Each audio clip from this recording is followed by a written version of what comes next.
Hello' everyone, cooking with হায়াতৰ অন্য এটি ভিডিঅ'লৈ সকলোকে স্বাগতম জনাইছোঁ। আজি ইয়াতে আপোনালোকলৈ জলফাই আচাৰৰ ৰেচিপি আগবঢ়াইছোঁ। আশা কৰিছোঁ আপোনালোকে ভিডিঅ'টো অলপো স্কিপ নকৰাকৈ প্ৰথমৰ পৰা শেষলৈকে চাব। আৰু যিসকল চেনেলটোত নতুন হয় তেওঁলোকে চেনেলটো ছাবস্ক্ৰাইব কৰি দিব, লগতে কাষতে থকা বেল আইকনটো দবাই দিব আৰু লাইক কমেণ্ট শ্বেয়াৰ কৰিব। আৰু আহক, আজি আমি এইয়া আচাৰৰ কাৰণে মই আধা কেজিমান জলফাই লৈছোঁ। জলফাইখিনি যিহেতু মই বইল কৰিও আচাৰ বনাম, সেয়েহে মই বইল দি লৈছোঁ। আপোনালোকে বইল কৰি আচাৰ বনাম ভাবিলে এনেকৈ বইল কৰি ল'ব লাগিব। নিমখত থৈ বনাম বুলি ভাবিলে তেতিয়াহ'লে সেয়া নিমখত থৈ বনাব লাগিব। এয়া মই বইল দি লৈছোঁ। আৰু এতিয়া মই জোখ অনুপাতে নিমখ দিছোঁ। ইয়াতে 2 চামুচ, ডাঙৰ চামুচেৰে 2 চামুচ মই নিমখ দি লৈছোঁ। আৰু যেতিয়া জলফাইখিনি কালাৰটো চেঞ্জ হৈ যায় তেতিয়া গম পাব যে বইল হৈ গৈছে। আৰু এয়া অলপ অলপ কালাৰ আহিছে। অকণমান আৰু বইল হোৱাৰ পিছত মই এইখিনি নমাই দিম। এয়া সম্পূৰ্ণকৈ বইল হৈ গৈছে। চাওক, গোটেই জলফাইখিনিত এটা কালাৰ আহি গ'ল, তাৰমানে আমাৰ এইখিনি বইল হৈ গৈছে। ধুনীয়াকৈ লৰাই দিব। ধুনীয়াকৈ লৰাই দিব যাতে জলফাইখিনি ভাঙি নাযায় চামুচেৰে। আৰু এতিয়া আমি এখন চালনীত জলফাইখিনি চাকি উলিয়াই লৈছোঁ পানীৰ পৰা। এতিয়া আপোনালোকে যদি ভাবে গোটাকৈ থ'ম বুলি তেতিয়াহ'লে গোটাকৈও থ'ব পাৰে। মই জলফাই গাত এনেকৈ 2-3টাকৈ আঁচ দি দিছোঁ যাতে তেল মছলাখিনি ধুনীয়াকৈ ভিতৰলৈ সোমাই যায়। আৰু যদি ভাবে আপোনালোকে কাটি দিম বুলি তেতিয়াহ'লে কাটিও ল'ব পাৰে। কিছুমান ডাঙৰ চাইজত অলপ ডাঙৰ আছিলে, কেইটামান মই কাটি দিছিলোঁ আৰু কেইটামান মই এনেকৈ গোটা কৰি থৈ দিছিলোঁ।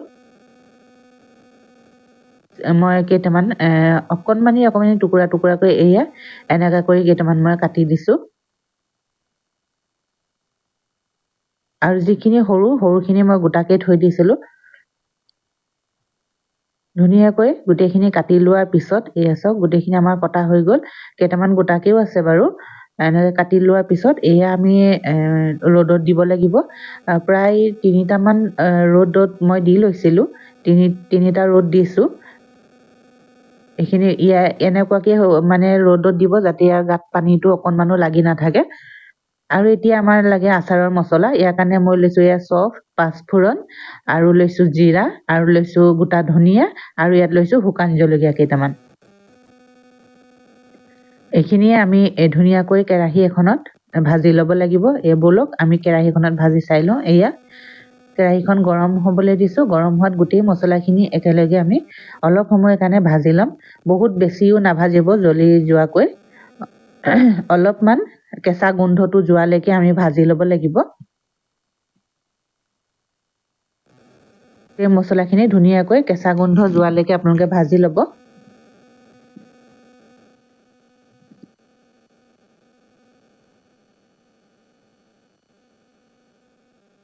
এয়া আমাৰ ভজা প্ৰায় শেষ হৈছে, ভজা হৈ গৈছে। আৰু ধুনীয়াকৈ গোটেইখিনি মিক্সাৰত আধা ভঙা নিচিনাকৈ গুড়ি কৰিম। একদম ফাইন গুড়িটো কৰিব নালাগে, আধা ভঙাকৈ ৰাখিছোঁ মই। আৰু এয়া কেৰাহী এখন পাতি তাত তেল দিছোঁ।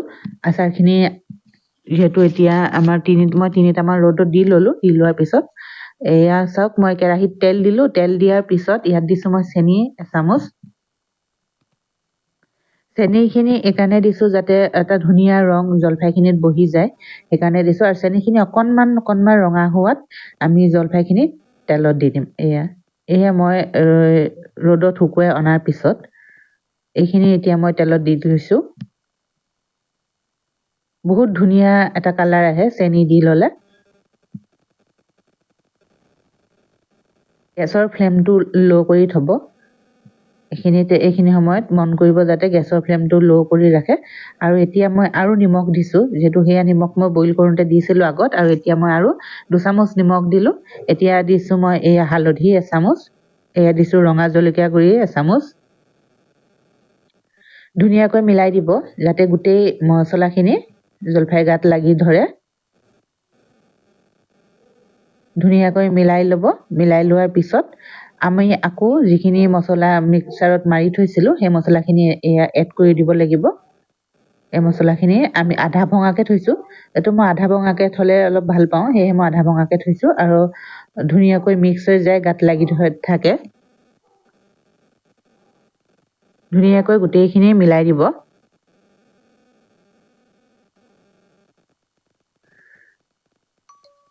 জলফাই এনেকৈ ভৰাই থ'লে বহুত দিনলৈকে ভাল হৈ থাকে আৰু আচাৰবোৰ সাধাৰণতে আমি চিচাৰ বৈয়ামত, কাঁচৰ বটলত মানে ভৰাই থ'লে বেছি ভাল হয় প্লাষ্টিকৰ বটলতকৈ।